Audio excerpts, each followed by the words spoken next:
Vamos lá, abra sua Bíblia, por favor, Isaías, no capítulo 6, livro do profeta Isaías, capítulo 6. Nós vamos ler do versículo 1 até o versículo 8. Esse vai ser o nosso ponto de partida para aquilo que vamos compartilhar hoje.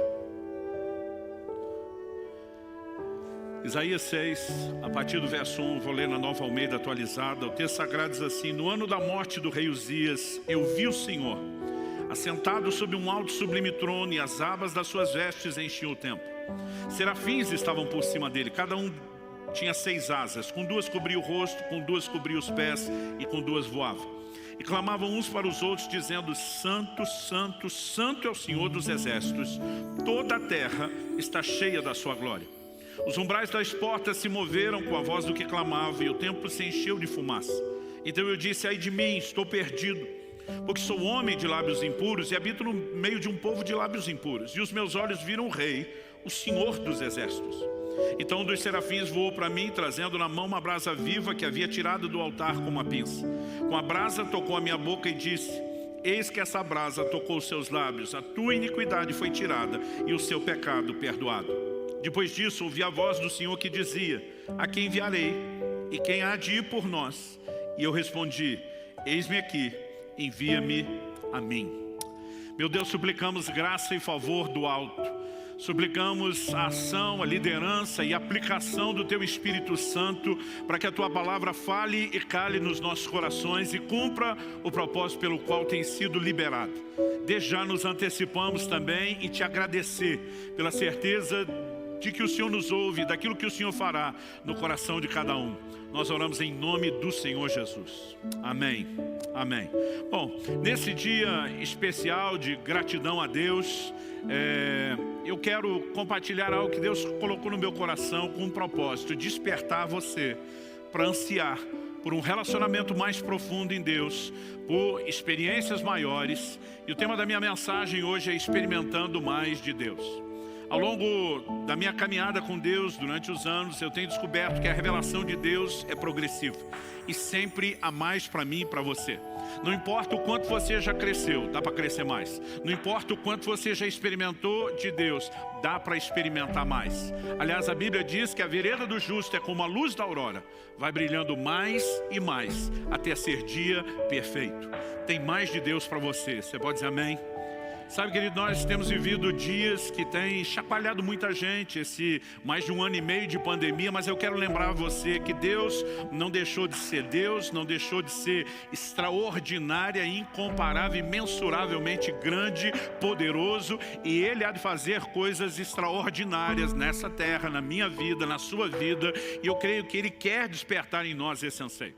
Eu me lembro que nesse processo de descoberta de que há cada vez mais e podemos entrar cada vez mais profundo nesse lugar de relacionamento em Deus, eu me lembro que em meados da década de 90, eu estava vivendo um momento assim de um despertamento. Me bateu aquele desespero de dizer: eu não posso encontrar um teto, não posso ficar aqui parado, limitado, eu quero mais de Deus.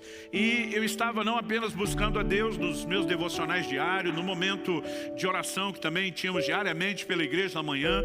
Parece que os cultos e mesmo as reuniões das células não eram suficientes. Era um momento de tanta fome, de tanto anseio, de tanto desespero, que a gente improvisava vigília quase toda noite.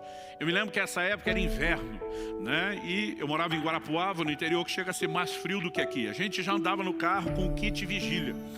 Normalmente gostávamos de enveredar para o meio do mato para orar, e no inverno não era uma tarefa fácil. Então a gente sempre tinha um casaco a mais, cachecol, luva, gorro.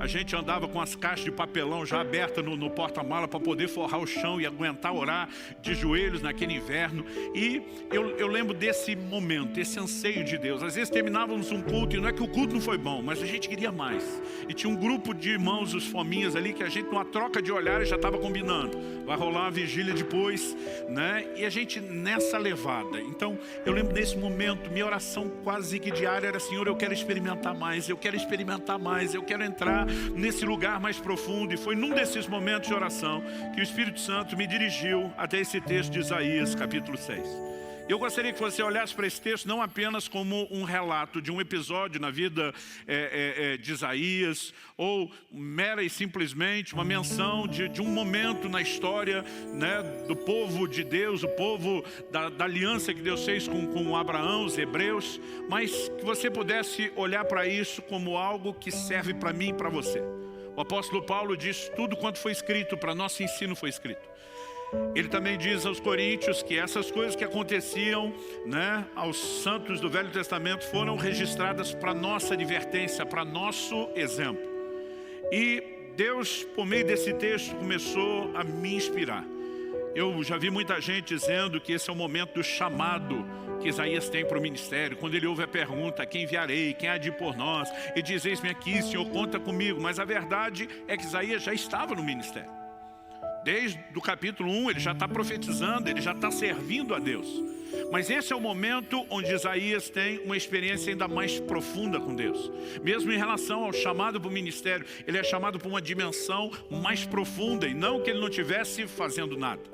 E de repente eu comecei a pensar no que foi essa experiência. Tirando o aspecto místico, que deve ter sido impactante, de uma visão que ele tem no templo. Quando você começa a observar, a analisar aqui o desenho da experiência, algumas coisas me chamaram a atenção. Eu queria destacar 5 aspectos dessa experiência de Isaías, esperando que isso empolgue você. Em primeiro lugar, ele tem uma nova revelação de Deus.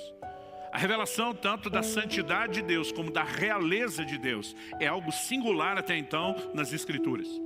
Ele diz: os meus olhos viram o rei. Ele diz: ele estava sentado num trono. Trono é a cadeira dos governantes. Ele diz: as orlas do seu manto enchiam o templo. Ele está falando do manto real. Ele tem a revelação de Deus na sua santidade, na sua realeza, uma percepção, né, nunca antes experimentada, e talvez uma revelação que Deus não havia comunicado de maneira clara. Em segundo lugar, a Bíblia diz, né, que a voz daquele que clamava, uma referência aos serafins, a Bíblia diz que os limiares do templo foram chacoalhados. O templo era o centro, a sede de todo o culto e de toda atividade religiosa. Embora Deus se manifestasse lá, é óbvio, né, que não havia nada necessariamente sagrado no templo, a não ser a manifestação da presença de Deus. Mas quando Deus chacoalha aquela estrutura, de alguma forma, né, o que ele falou e inspirou o meu coração, analisando a experiência de Isaías, trazendo uma aplicação já bem personalizada, é que todos nós precisamos de uma experiência que chacoalhe os alicerces de religiosidade da nossa vida, que nos leve a não apenas permanecer dentro das regras de funcionamento. Embora a gente se mova dentro delas, precisa haver algo maior na minha e na sua vida. Em terceiro lugar, a Bíblia diz que a casa se encheu de fumaça. Isso é recorrente na Bíblia. Quase sempre que você tem uma revelação da glória, né, a chamada Shekinah, a glória de Deus, a Bíblia fala ou de nuvem ou de fumaça. De alguma forma é como se Deus claramente estivesse dizendo: eu quero turvar a sua visão. E visto que Deus não trabalha na contramão e nem de forma negativa, nós precisamos entender qual seria o propósito de turvar uma visão. Quase sempre que o aspecto negativo aparece, ele, na verdade, precede e antecede uma substituição por algo positivo. Por exemplo, para o profeta Jeremias, Deus diz: eu te estabeleci para arrancares e plantares. Antes de plantar nova planta, arranca a velha. Deus diz: eu te estabeleci para derrubares e para edificares. Antes de edificar o novo prédio, derruba-se o anterior. Porque se o velho não for removido, não haverá lugar para o novo. Em quarto lugar, ele tem uma percepção da sua limitação, do seu pecado. Ele se vê como um homem de lábios impuros, e como diz outra versão, que habitava no meio de um povo de impuros lábios. Mas ele não tem apenas a percepção do seu pecado ou das suas limitações. Ele experimenta um toque santificador. O anjo pega uma brasa do altar, toca a boca do profeta e diz: tua iniquidade foi tirada. Porque o propósito de Deus não é apenas dar diagnóstico de pecado. Normalmente, por meio do diagnóstico que leva o homem ao arrependimento, o que Deus quer trazer é cura. Então, ele tanto tem a percepção das suas limitações, como ele tem um toque santificador e transformador. E por último, uma vez que nós já definimos que ele estava no ministério, e isso não é o início de tudo, nós podemos dizer que, no mínimo, ele tem uma nova percepção, de uma profundidade, de uma outra dimensão do serviço do ministério. E de repente eu comecei a pensar nessas 5 características. Uma nova revelação de Deus, as bases de religiosidade sendo estremecidas, a visão antiga sendo confundida, porque normalmente é o que é necessário para que a nova se estabeleça, um toque transformador e santificador, e em quinto lugar, uma nova percepção ministerial. Então, mesmo imaginando que talvez a experiência de Isaías, nos moldes em que aconteceu o aspecto místico, não fosse necessariamente ser reproduzido de maneira igual para cada um de nós, nós podemos entender que no mínimo os benefícios dela é algo que está à disposição de cada um de nós. Aliás, não gosto da ideia de um Deus que faz acepção de pessoas. Isso é contrário às Escrituras. Deus não tem filhos prediletos. Eu não posso conceber isso, a menos que o filho seja eu. Aí dá para abrir uma exceção. Não, brincadeira à parte, eu e você precisamos entender que quando Deus declara que Ele não faz acepção de pessoas, o que está à disposição, né? Não estou falando de um chamado específico, de um comissionamento específico, eu estou falando, né, de valores, de bênçãos que Deus disponibiliza a todos igualmente. O que está à disposição de um está à disposição de outro.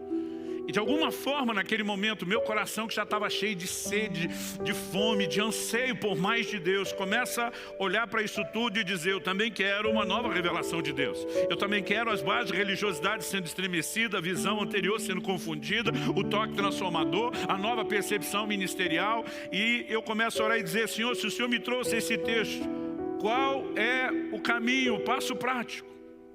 E de repente os meus olhos se abriram. Já se foram aí pelo menos 2 décadas e meia que isso aconteceu. E a frase, no ano em que morreu o rei Uzias, ou no ano da morte do rei Uzias, saltou aos meus olhos. E de repente eu percebi que a essência do texto comunica uma substituição. No verso 5, ele começa dizendo: no ano da morte do rei Uzias. No 5 ele diz: eu vi o rei, o Senhor dos Exércitos. Ele está dizendo, quando morre um rei humano, natural, algo acontece e eu entro na revelação de Deus como rei.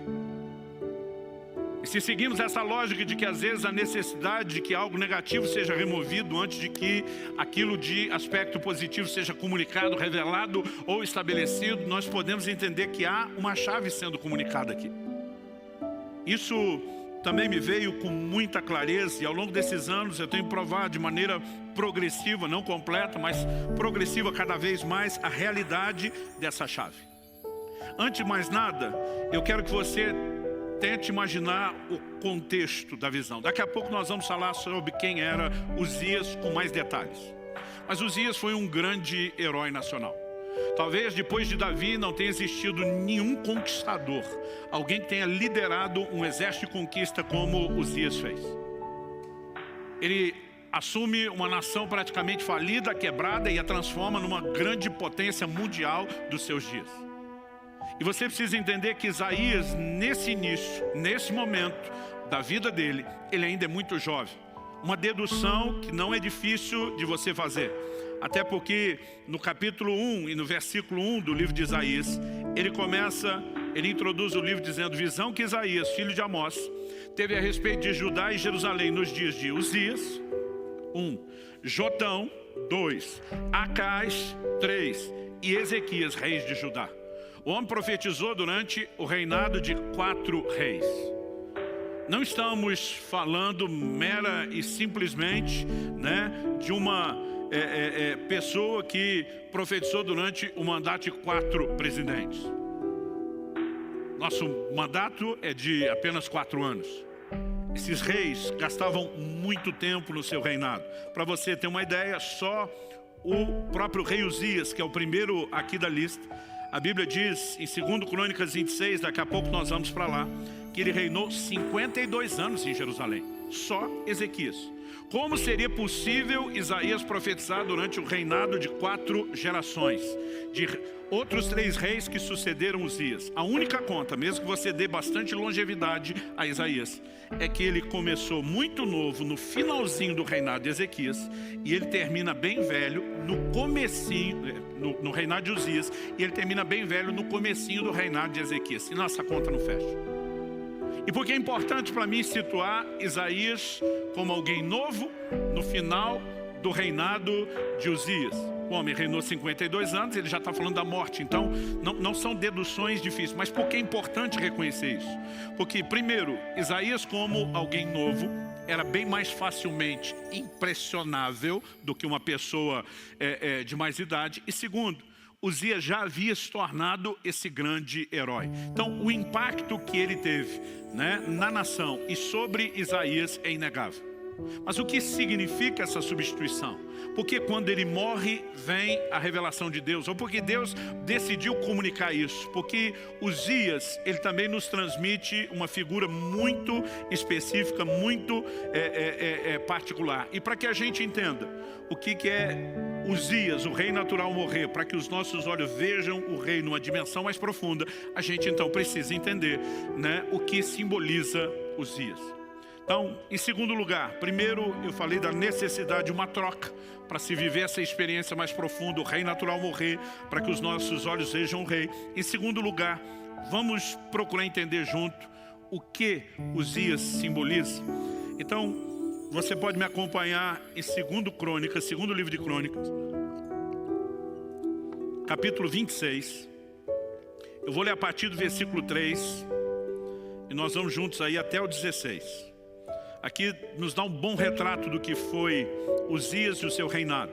O texto diz assim: Uzias tinha 16 anos de idade quando começou a reinar, e reinou 52 anos em Jerusalém. A mãe dele se chamava Jecolias e era de Jerusalém. Ele fez o que era reto aos olhos do Senhor, segundo tudo que Amazias, seu pai, havia feito. Propôs-se a buscar a Deus nos dias de Zacarias, que era sábio nas visões de Deus. Enquanto Uzias buscou o Senhor, Deus o fez prosperar. Duas afirmações aqui importantíssimas, né? A do versículo 5, propôs-se a buscar a Deus. E aí, o final do mesmo versículo diz: enquanto buscou o Senhor, Deus o fez prosperar. Você pode repetir essa frase comigo? Só para efeito didático, diga: enquanto buscou o Senhor, Deus o fez prosperar. Mais uma vez, com um pouquinho mais de ânimo e vontade, né? Ou de força para furar o bloqueio da máscara aí que está abafando sua voz. Diga: enquanto buscou o Senhor, Deus o fez prosperar. Agora, a partir do versículo 6, nós temos um resumo do que foi essa prosperidade. O texto diz: ele foi e guerreou contra os filisteus, destruiu as muralhas de Gate, de Jabne e de Asdod, construiu cidades no território de Asdod entre os filisteus. Deus o ajudou contra os filisteus, contra os árabes que moravam em Gurbaal e contra os meunitas. Os amonitas pagavam tributo a Uzias, que chegou a ser tão poderoso que a sua fama se espalhou até a entrada do Egito. A frase até a entrada do Egito não significa muito para nós. Mas quando a Bíblia está falando aqui dos filisteus, dos amonitas, dos povos em volta, está falando da expansão do reinado de Uzias. O Egito, que foi uma grande potência na antiguidade, nos dias de Uzias, ficou recolhido do portão de casa para dentro. Quando a Bíblia diz sua fama foi até a entrada do Egito, está dizendo isso: o Egito não saía, permaneceu forte apenas no seu território, e Uzias estabeleceu o seu domínio a ponto de manter Faraó e o seu exército dentro do quintal de casa, sem sair ou avançar para lugar nenhum. O verso 9 diz o seguinte: Uzias construiu torres em Jerusalém, junto ao portão da esquina, junto ao portão do vale, junto ao portão do ângulo, e as fortificou. Também construiu torres no deserto e cavou muitas cisternas, porque tinha muito gado, tanto na Cefelá como nas campinas. Tinha lavradores e vinhateiros nos montes e nos campos férteis, porque era amigo da agricultura. Aqui a Bíblia fala não só do investimento na agropecuária, que era o que movimentava a economia, né? Mas fala de todas as estruturas de defesa. Esse camarada assume uma nação praticamente falida, quebrada, e vai transformando ela paulatinamente ao longo dos anos numa grande potência. O texto continua e diz no 11: Uzias tinha um exército de homens preparados para a guerra, que saíam para a batalha em tropas, segundo a lista feita pelo escrivão Jeiel e pelo oficial Maazéia, sob a direção de Ananias, um dos oficiais do rei. O número total dos chefes das famílias, homens valentes, era de 2.600. Isso aqui era só a tropa de elite. 13. Debaixo das suas ordens, havia um exército guerreiro de 307.500 homens, que faziam a guerra com grande poder, para ajudar o rei contra os seus inimigos. Uzias preparou para todo exército escudos, lanças, capacetes, couraças, arcos e até fundas para tirar pedras. Em Jerusalém ele fabricou máquinas inventadas por homens peritos, que foram colocadas nas torres e nos cantos das muralhas para atirarem flechas e grandes pedras. A fama de Uzias se espalhou até muito longe, porque ele foi maravilhosamente ajudado. Lembra que o versículo 7 diz que Deus o ajudou. Aqui o texto diz que ele foi maravilhosamente ajudado. E aqui é onde começa a entornar o caldo. Verso 15. Até que se tornou muito poderoso. Uzias, ele encarna como talvez quase nenhum outro personagem bíblico o faz, o que nós podemos chamar da busca interesseira. Ele busca a Deus, enquanto ele busca o Senhor, Deus o faz prosperar, até que se tornou poderoso. Então o verso 16 dá início ao processo de ruína e diz: mas depois que Uzias se tornou poderoso, o coração dele se exaltou, outra versão diz, se corrompeu para a sua própria ruína. E daqui a pouco nós vamos falar do pecado dele.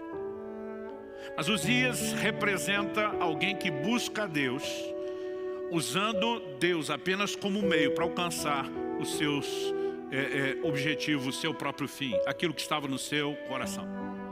É lógico que o ser humano, por natureza pecaminosa, diga-se de passagem, tem essa inclinação. Não podemos dizer que isso é exclusividade de Uzias. E justamente por não ser um problema só dele, e ser um problema generalizado, é que Deus pode usá-lo como uma figura para algo que precisa ser trabalhado nas nossas vidas. E naquele dia, o que Deus falou com muita clareza: se você quer experimentar mais, se você quer, usando a linguagem de videogame que eu aprendi com meu filho quando garoto em casa, se você quer passar de fase, se você quer ir para o próximo nível, se você quer experimentar algo mais, Uzias tem que morrer. E quando eu estava falando de Uzias como aquele que simboliza a busca interesseira, eu começo a lembrar não só dos textos bíblicos. Por exemplo, Jesus, sabemos lá por Lucas, pelo relato de Lucas 17, 12 a 19, que ele cura 10 leprosos. Desses 10, só um volta para adorá-lo, para agradecer. Jesus pergunta para ele: onde estão os outros 9? Jesus não estava com isso, né, responsabilizando ele como se fosse uma espécie de chefe de sindicato dos ex-leprosos curados. Mas Jesus está desabafando, pondo para fora algo da sua própria alma. Cadê o resto da galera? Todo mundo foi curado. Mas 9 daqueles 10 só precisavam da cura. E depois de obter aquilo que queriam, não queriam mais nada de Jesus, a não ser o que já tinham alcançado. Só um volta para dar continuidade ao processo. E muitas pessoas buscam a Deus nas suas necessidades, né? Movidos unicamente pelo interesse de resolver aquilo. E a partir do momento que conseguem o que querem, eles tratam Deus como algo descartável. Eu lembrei não só dos textos bíblicos, eu lembrei de N situações que eu já tinha vivido no ministério, apesar de estar ainda nos primeiros anos do ministério pastoral. Eu comecei a pensar em quanta gente chegou na igreja precisando de cura e depois que foi curado, desapareceu. Eu comecei a lembrar de quanta gente chegou precisando de um milagre no casamento e quando as coisas deram uma melhorada, não era nem que estava resolvido, já sumiram de cena. Eu lembrava de casos específicos. Lembrava de uma vizinha que eu evangelizei tanto, convidei tanto para ir para a igreja, nunca podia. Mas no dia que apareceu uma macumba daquelas feita na porta da loja dela, ela desesperada: eu preciso de Deus, eu preciso de oração. Eu levei e falei: sei, mas vamos aproveitar que você abaixou a guarda. Sabe, eu me lembrava dos jovens, quando chegava a época de vestibular, eles pediam para a gente dar cópia da chave da igreja, porque eles queriam orar às 5 da manhã, buscar Deus. Mas depois que passava no vestibular, não orava mais, não lembrava que era crente, não lembrava que Deus colocou ele lá na universidade, nem do propósito pelo qual entrou. Mas enquanto eu estou pensando nos outros, porque nós temos essa facilidade, né, de enxergar o problema dos outros. Outro dia alguém falou: pastor, a gente tem dificuldade de ver erro. Eu falei: não, a gente tem dificuldade de ver os nossos, dos outros não. Jesus disse que a gente enxerga o cisco no olho do irmão, difícil é ver a trave no nosso. Então naquele momento eu estou só terceirizando e pensando: o problema de Uzias é sério. Mas o Espírito Santo falou: ei, eu estou falando do seu Uzias. E eu estou ali metido, surpreendido: meu Uzias? Como quem diz, tem Uzias aqui não. E de repente Deus me abriu uma cena que eu fiquei tremendamente envergonhado. Eu tive um flashback da fase de pré-adolescência. Eu acredito que eu devia ter em torno de 11 anos de idade. Não deve ser algo muito diferente disso. As contas que eu faço é porque meu irmão mais velho, o Adriano, eu sou do meio de 3 homens, né? Meu irmão mais velho, o Adriano, com 12 para 13 anos de idade, ele era precoce, ele cresceu, desenvolveu, já tinha corpo de adulto. Eu com 2 anos atrás, já era corpo de criança. O Paulo, que era o caçula, 2 anos mais novo que eu e 4 que o Adriano, era mais criança ainda. E nessa época, ele vivia irritando e provocando o mais velho. E ele fazia isso até tirar o Adriano mais velho do sério. Quando meu irmão mais velho saiu do sério, ele não era amador, ele era profissional. E ele ia para cima do pequeno, mas batia assim que não condizia mais, ele não tinha noção do tamanho e da força que ele tinha assumido. E eu entrava para defender o menor e apanhava junto. E eu lembro que eu falava para ele, você para de provocar, eu não vou mais te socorrer, eu não vou te ajudar. E teve um dia que ele ficou provocando o mais velho, e eu fiquei avisando, falei, eu não vou apanhar por causa de você mais.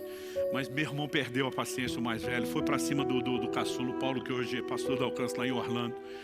E ele normalmente dizia, eu corro, eu me viro, mas aquele dia ele levou um enquadro assim num canto da sala que não tinha pra onde correr, eu pensei, tá morto. Eu não queria me apanhar junto, mas acabei sendo vencido pela compaixão, pela dó. Pensei, como eu ajudo ele sem apanhar junto? E eu achei que eu tive uma ideia brilhante, coisa de piar, né?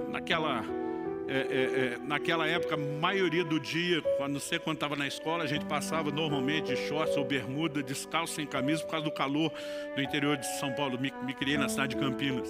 E eu lembro que meu irmão, assim, só de bermuda, eu vim dele um tapa nas costas, mas daquele assim, deixar o desenho da mão. E corri. Acredite ou não, além de já ter sido magro, eu era o mais veloz da família e nas disputas com todos os primos. Falei, não vai me pegar na corrida. Mas eu lembro quando eu dei a volta no sofá na sala, meu irmão já pulou por cima. Cortou um atalho, ele estava no meu encalço. Eu no desespero, tudo que eu olhava era o final do corredor. A hora que eu saí da sala, tinha o quarto dos pais de um lado, dos filhos do outro. Falei, eu tenho que entrar e fechar a porta. Mas eu vendo meu irmão no encalço, no desespero, eu estou no meio do caminho, eu vejo uma vassoura encostada na parede. Eu lembro que mamãe mandava a gente limpar a casa, a gente varria 2 metros, cansava, deixava lá para terminar depois.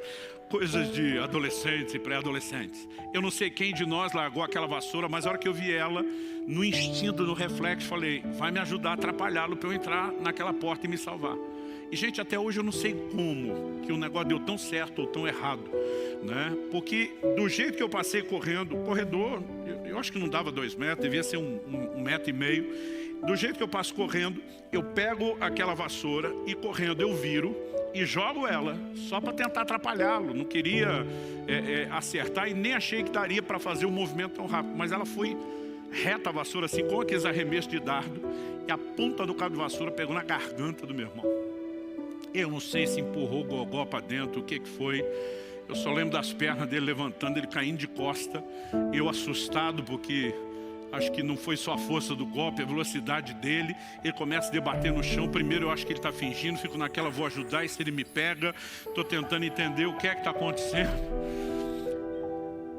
Eu não sei se foi o medo, mas a impressão que eu tinha que meu irmão estava mudando de cor, que ele realmente não estava respirando. Entrei pela porta que eu devia ter pensado antes do banheiro, no meio do corredor. Fechei a porta, por precaução, tranquei, dobrei meus joelhos e orei como eu nunca tinha orado. Deus, não deixe meu irmão morrer, eu não quero ser preso. Não sei nem se eu estava preocupado com ele. E eu comecei a clamar a Deus como eu nunca tinha feito até aquela idade. Falei, se o Senhor salvar meu irmão, não deixar ele morrer, eu prometo que eu nunca mais brigo com ele. Eu ainda estava orando, não tinha terminado a oração. Um chute na porta. Até quando papai faleceu anos atrás, nós fomos buscar a mamãe para morar com a gente aqui no Paraná. Tinha ainda o buraco remendado na porta que ele tinha feito. Aí quando eu digo que perdi a paciência, vocês me acreditem. A hora que deu o chute, que eu vi estar vivo, gente, eu nem terminei a oração, não teve nome de Jesus, amém. Eu levantei, já chutei a porta, pega eu, derruba a porta, quero ver. E continuei a briga do outro lado da porta. Deus me fez ver aquela cena e, gente, eu fiquei com tanta vergonha. Eu falei, Deus, eu era criança. Quando você é adolescente, você acha que é adulto. Quando interessa, você diz, eu era criança, dá um desconto. O Espírito Santo diz, eu dou. Vamos pular para a sua fase adulta. E diz, quando você começou o ministério, você passava horas e horas trancado todos os dias orando. Por que você já não faz isso como fazia antes? Eu falei, eu era solteiro. Eu sou casado, tenho família, pastorei, não tenho mais o mesmo tempo. Ele falou, essa é a desculpa que você resolveu acreditar. E diz, lá atrás você queria muito viver as coisas que você vive hoje. Embora você diga que estava naquele quarto me buscando, você estava apenas buscando o que você conseguiu. E agora porque conseguiu, você já não tem mais interesse em mim. E por vergonha eu vou parar aqui. Naquela hora ele começou a mostrar a trave do meu olho que eu não enxergava. E eu quero te dizer, não dá para dizer o quanto, mas todos temos alguma coisa de Uzias dentro de nós. Todos temos algum elemento dessa busca interesseira, que às vezes valoriza mais o que ele faz do que a pessoa que ele é. E naquele momento, quando Deus começou a expor, eu entendi que se Uzias não morrer, nós nunca vamos passar de fase.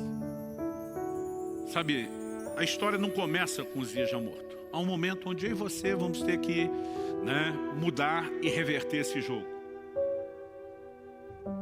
Mas quando eu consegui entender aquele desenho, além de ter chorado muito e me arrependi diante de Deus, o meu desespero enquanto lia a respeito do assunto foi procurar entender como Uzias morre.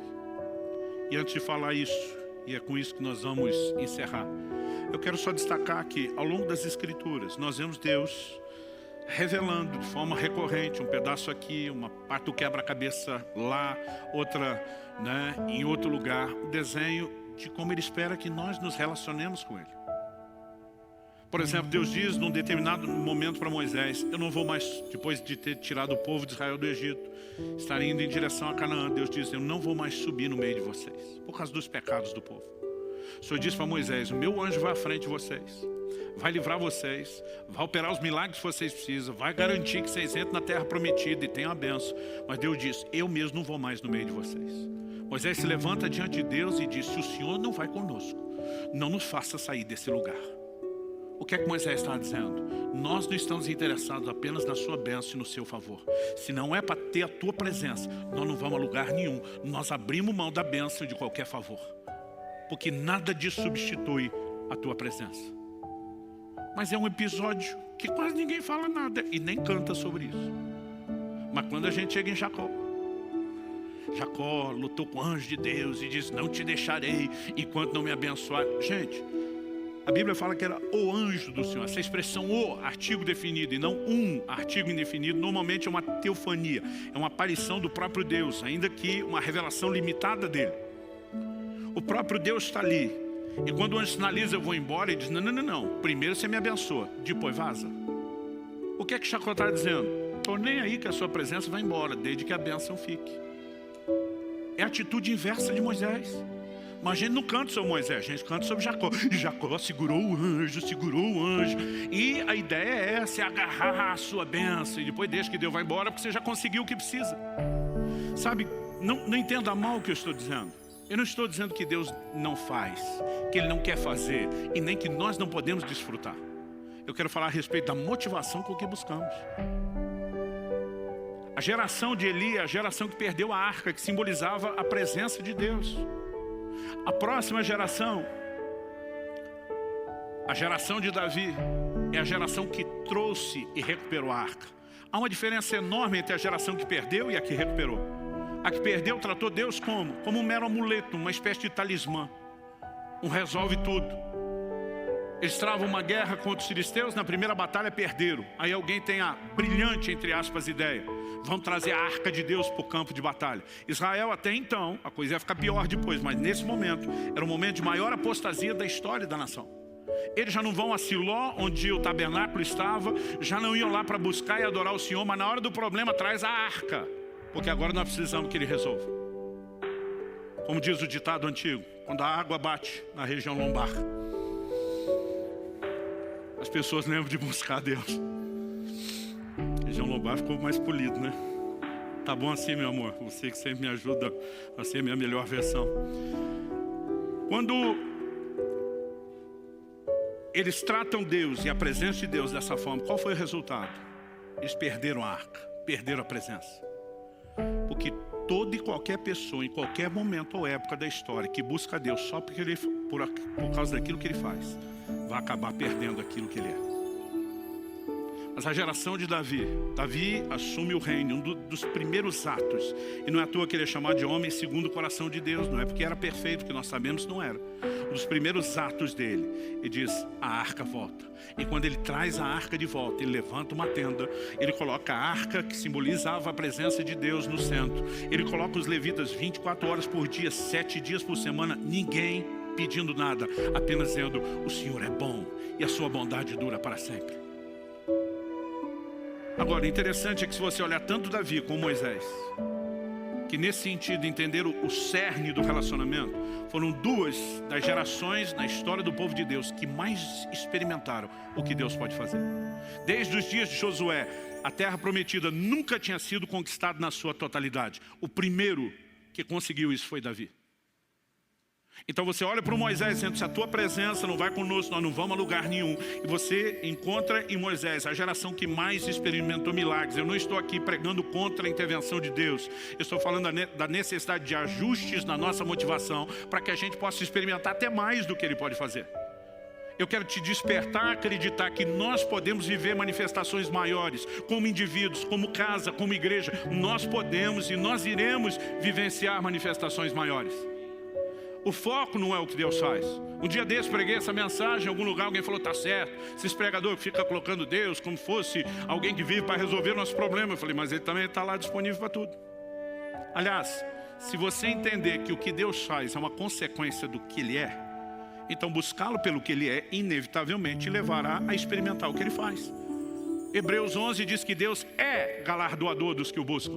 Não é algo apenas que Ele faz, é o que Ele é. Ele é recompensador, Ele intervém. Eu não estou falando contra isso. E tem gente que fica tentando classificar o que é digno de pedir a Deus e o que não é. Irmão, eu prefiro descobrir no caminho. Eu gosto de dizer que eu cresci numa estrutura muito simples de família, que é um jeito mais bonito de dizer que a gente tinha dinheiro para nada. E eu lembro logo no início do meu ministério, quando chegava o fim do ano, eu ficava vendo aquelas propagandas de panetone, que era uma coisa que a gente, por muitos anos, só sabia o que era em cartaz. Ou comia aqueles sequinhos do mercado do bairro, mas nunca aqui do bom.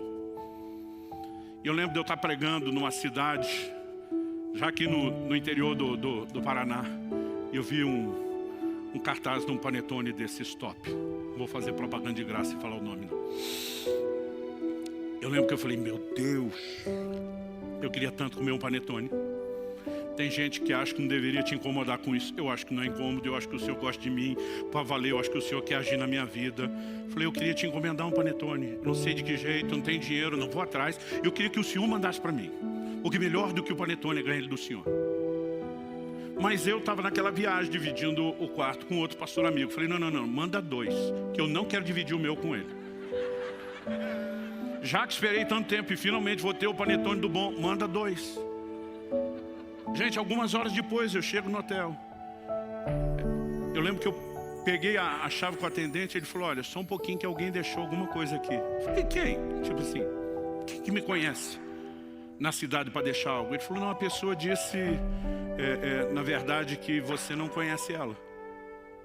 E de repente ele puxa uma sacola com 2 panetones daqui. Ele falou assim, foi muito estranho, pastor. A mulher falou assim, que não sabe quem você é, mas que ela estava no mercado. E ela ouviu uma voz falar com ela. Compra 2 panetones, deixa no hotel tal, para o pastor que está hospedado lá. E foi tudo que ela falou. Eu acho que ela nem sabe quem é você, só sabe que tem um pastor aqui. Eu olhei e falei para ele, sorte sua que anda comigo.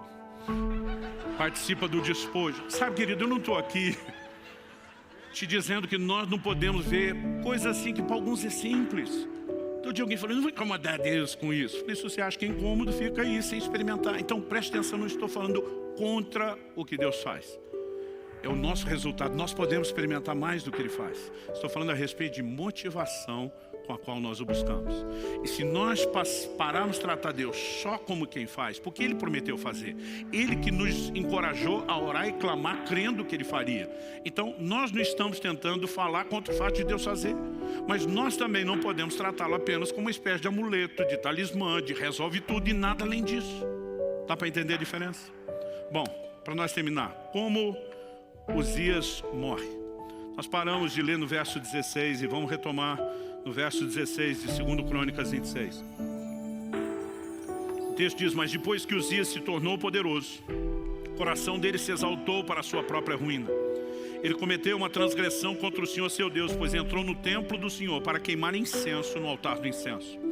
Porém o sacerdote Azarias entrou atrás dele, acompanhado de 80 sacerdotes do Senhor, homens da maior firmeza. Muitas versões traduziram homens corajosos. Eles enfrentaram o rei Uzias e lhe disseram, não compete a você, Uzias, queimar incenso diante do Senhor, mas aos sacerdotes, filhos de Arão, que são consagrados para esse serviço.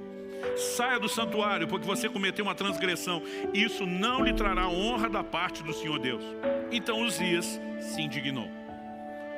E é com a indignação de Uzias você vai entender que a Bíblia chama Azarias e esses 80 sacerdotes de homens corajosos. Eles vão enfrentar o rei.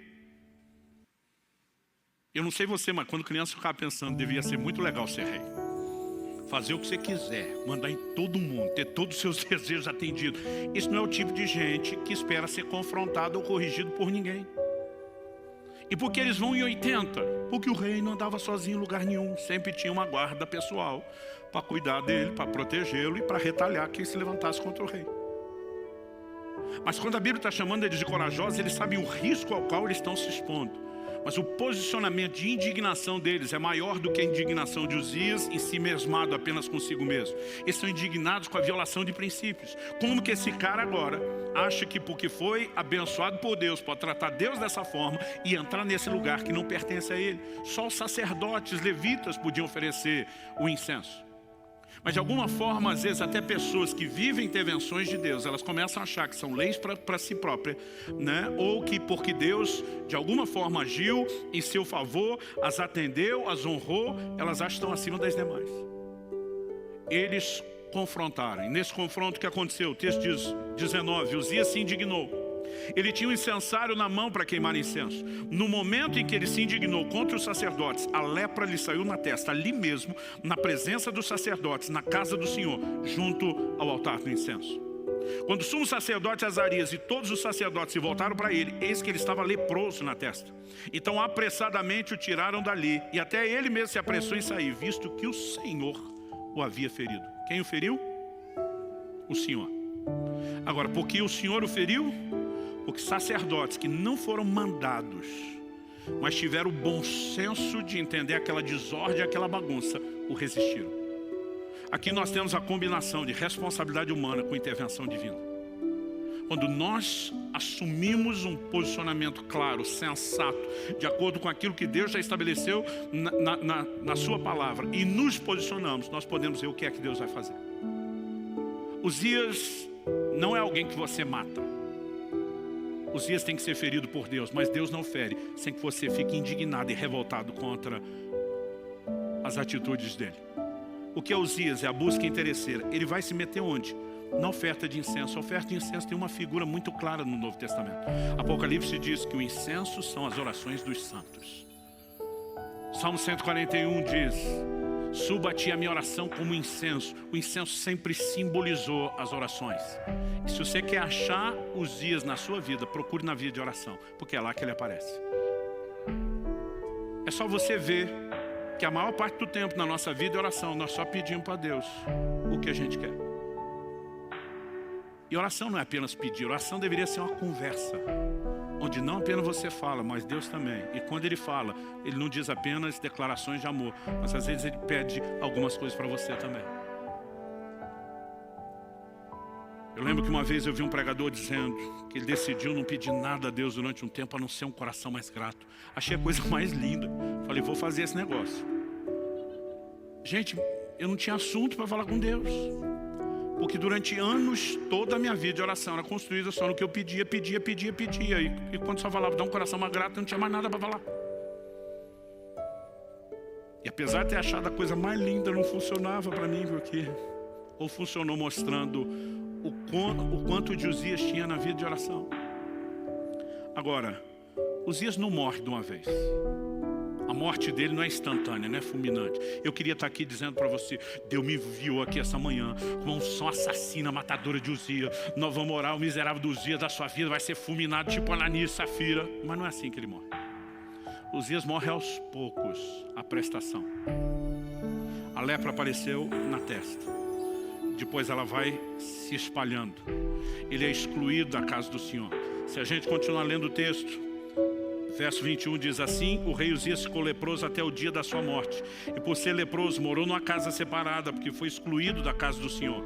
Jotão, seu filho, tinha seu encargo, o palácio real, governando o povo da terra. Verso 23 vai dizer que ele morreu e foi sepultado.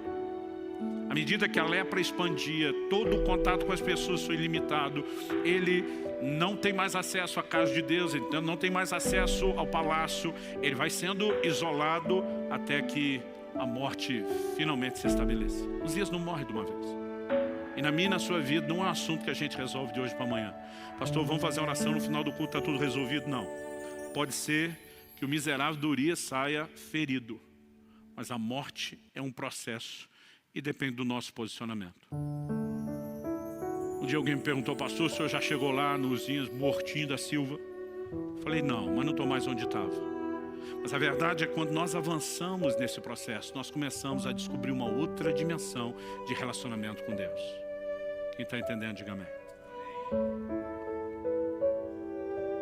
Outro dia alguém me disse, está certo, pastor.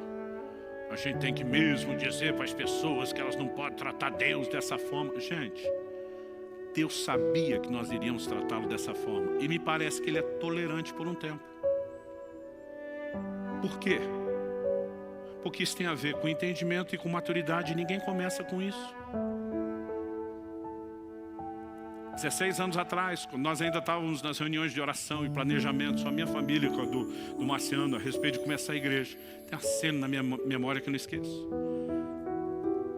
Eu sentado no sofá da sala de casa, e Lissa, minha linda filha, com 4 anos de idade no meu colo, ela segurando a minha bochecha e dizendo, você é o pai mais lindo do mundo. Eu amo você, daí fazia carinho no meu cabelo. Eu já sabia o que vinha depois daquela sequência de elogio e carinho. Ela estendia a mão e dizia, me dá 2. E você acha que ia dar um sermão, interesseira, me elogiou em troca. Eu, além do sorriso, dizia, toma 5. Porque era criança. E num momento como esse, dá para você ser compreensivo. Mas se hoje, aos 20 anos de idade, fosse me tratar só como se eu fosse um banco, nossa relação teria deteriorado em vez de melhorado. Paulo diz em 1 Coríntios 13:11, quando eu era menino, falava com o menino, pensava com o menino, agia com o menino. E essa é a época que Deus olha e tolera. Como eu disse, às vezes eu falo desse assunto, a gente está certo, esses pastores ficam colocando Deus à disposição para fazer. Eu falei, não, Deus se colocou à disposição, não é os pastores que colocam Deus. Jesus pregou o evangelho não apenas chamando as pessoas ao arrependimento e à fé, mas ele curava os enfermos, expulsava demônios, operava milagres. Ele mostrava que Deus tem interesse de intervir nas necessidades das pessoas. O que ele não queria quando um leproso era curado e ia embora era não continuar o processo depois de ter apresentado e demonstrado seu amor. Aí as pessoas repetem tanto o ditado que na cabeça de alguns parece que já está na Bíblia. Virou versículo apócrifo. Quem não vem pelo amor, vem pela dor. Gente, nunca conheci na minha vida alguém que veio por amor. Como é que alguém ama o Jesus que ele ainda não conhece? Ah, pastor, o senhor converteu pela dor? Não. Eu ainda não tinha feito 3 anos de idade, nem tive tempo de passar pelas dores da vida. Mas por que é que eu entreguei minha vida a Jesus? Porque disseram que se eu não fizesse eu ia para o inferno. Eu não queria ir para o inferno. Falei que era Jesus. Pesa um, pesa outro. Falei, não sou besta nem nada, não quero inferno, quero Jesus. A gente vai amá-lo depois que vai conhecendo. Dá para entender a diferença? Agora, alguns vieram por uma grande dor física, por uma grande dor emocional, mas nenhum de nós veio sem interesse. E Deus no início olha para mim e para você e diz, ainda que seja por interesse, que pelo menos você venha a mim e me permita me revelar a você. A questão não é como chegamos, é como permaneceremos. Então há um momento onde o entendimento precisa mudar, há um momento onde a maturidade precisa mudar. E se nós aprendemos com Moisés e Davi, quando buscamos a Deus pelo que Ele é, não só pelo que Ele faz, além de também ter o que Ele faz, vamos desfrutar o melhor que é quem Ele é. Mas também aprendemos com Ele e com outros, se buscarmos a Deus só pelo que Ele faz, nós vamos perder quem Ele é e, consequentemente, também perderemos o que Ele faz. Vamos ficar em pé para parecer que está acabando? Eu gostaria que nós orássemos juntos. Embora, como eu disse anteriormente, não há uma unção fulminante para destruir os dias de uma vez só. Há algo da parte de Deus que vem quando? Então preste muita atenção nisso, que essa talvez seja a parte mais prática. A mesma Bíblia que diz que eu e você somos o santuário de Deus, que era o lugar onde Uzias foi oferecer o incenso. A mesma Bíblia diz que eu e você somos santuário, também diz que nós somos sacerdotes. Os sacerdotes eram os responsáveis pela ordem e a manutenção correta do culto dentro do santuário. Então, enquanto santuário, nós também somos os sacerdotes responsáveis. Ou seja, se tem vida devocional ou não com Deus, aí o responsável é você, não é mais ninguém. Se a presença de Deus será adorada, cultivada, né, tratada com sensibilidade dia após dia, depende de você, das decisões que você toma, de você ser responsável ou não em relação àquilo que te foi incumbido. Agora, em algum momento, aqueles homens de Deus olham para Uzias e dizem: você foi longe demais, chega, basta. E quando eles percebem Uzias que passou da conta, eles se levantam e dizem: daqui para frente essa história muda. Você não vai continuar essa busca interesseira. É no momento do posicionamento, Deus diz: esperei por isso há muito tempo. E ele fere Uzias. Um processo começa. Para que no final das contas, depois se diga: no ano em que morreu o rei Uzias, os meus olhos viram o rei, o Senhor dos Exércitos. Há uma revelação extraordinária de quem Deus é quando a busca interesseira morre. A busca continua, mas a interesseira é que tem que morrer. E quando essas coisas vão sendo mudadas e ajustadas, nós não apenas vamos poder desfrutar o que Deus mais quer nos revelar. Quando Ele faz algo, eu brinco que isso é apenas uma espécie de um cartão de visitas. Ele está tentando revelar seu amor, seu interesse por nós, a importância que temos aos olhos dEle. Mas o bem maior que Ele quer que eu e você desfrutemos não são suas bênçãos. É Ele o abençoador. Então eu não vim aqui te apontar o dedo, eu não vim aqui jogar pedra em você, eu não vim aqui dizendo que você nunca devia ter buscado a Deus por interesse, porque todos fizemos isso. Mas que à medida que o tempo passa e nós nos permitimos descobrir quem Ele é. Aliás, a partir do mês que vem nós vamos dar muita ênfase em conhecer a Deus. A partir do momento que começamos a descobrir quem Ele é e nos interessar por quem Ele é, isso muda completamente as coisas. E se isso, além de redefinir o meu relacionamento com Ele, ainda pode me ajudar a ter uma nova revelação dEle, sacudir as bases de religiosidade da minha vida, turvar a visão velha, o que vai proporcionar a nova, trazer um toque santificador e transformador e uma nova percepção de ministério ainda no pacote. É muito lucro para ser ignorado ou desprezado.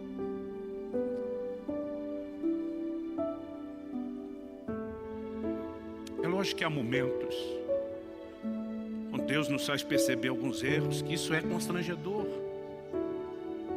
Quando lembro de confrontos como esse, Deus dizendo: não, a razão pela qual você olha não é porque você é ocupado, é porque você já alcançou muito o que queria. É lógico que dá vergonha. Mas Deus não está fazendo isso para nos culpar ou condenar. É uma forma dele dizer: eu não quero perder você. Quando Adão pecou, Deus não pergunta o que é que você fez, cabeção. A pergunta de Deus foi: onde você está? Em outras palavras, é como se ele dissesse: o problema não é o que você fez, é para onde o que você fez te levou, para longe de mim. Deus está dizendo: eu não quero você distante, eu quero comunhão, eu quero proximidade. Que Deus nos livre de sermos apenas religiosos, frequentadores do culto. Há algo maior, algo mais profundo, e eu e você podemos experimentar isso. É um convite amoroso da parte dele. Tudo que você precisa, além de dizer sim ao convite, é dizer não para Uzias e essa atitude. Eu queria que você fizesse isso no seu lugar. Falasse com Deus do seu jeito, da sua maneira, com as suas palavras. Pai, a tua palavra foi comunicada. Mas nós precisamos de mais do que informação. E te pedimos mais uma vez, por entendimento espiritual e aplicação prática, vinda dos céus, vinda do Espírito da verdade. Eu oro por cada um dos meus irmãos e irmãs, nesse lugar, os que nos acompanham à distância pela internet, ao vivo de forma gravada. Eu oro que nesse exato momento em que chegam a esse ponto de oração, algo aconteça nos seus corações. Não apenas o despertamento provocado pelo entendimento da tua palavra, mas a capacidade de entender de maneira muito prática quais áreas específicas da sua vida, a vida de oração, da busca, tem permitido que Uzias tenha tanta expressão. E queremos amadurecer ao ponto de não te buscar só pelo que o Senhor faz, mas primeiramente por causa de quem o Senhor é.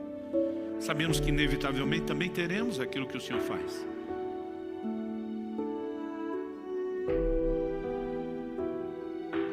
clamamos teu toque, a expressão da tua graça nos envolvendo hoje, o auxílio do alto, não apenas abrindo os nossos olhos e nos ajudando a mapear onde está os dias na nossa vida, mas gerando a indignação correta de dizer a Ele, basta, chega. E sabemos, se fizermos a nossa parte, o Senhor também vai feri-lo. E sabemos que quando Ele é ferido, é uma questão de tempo, Ele morre. E quando Ele morre, os nossos olhos se abrem para uma nova dimensão. Há uma nova experiência, um lugar mais profundo no Senhor. E é isso que nós almejamos. É por isso que nós clamamos em nome de Jesus. Oramos não apenas por esse momento na vida e na história de cada um. Oramos que como igreja, Senhor, possamos adentrar os próximos anos vivendo coisas extraordinárias da parte do Senhor, como mero efeito colateral de um povo que entendeu o que é buscar o Senhor por causa de quem o Senhor é. Que venham dias onde isso que estamos, ó Deus, falando se torne de fato uma realidade profética, uma progressão constatada, não apenas na vida de indivíduos, mas do corpo. Nós oramos em nome de Jesus. Em nome de Jesus. Se você crê e concorda, diga amém.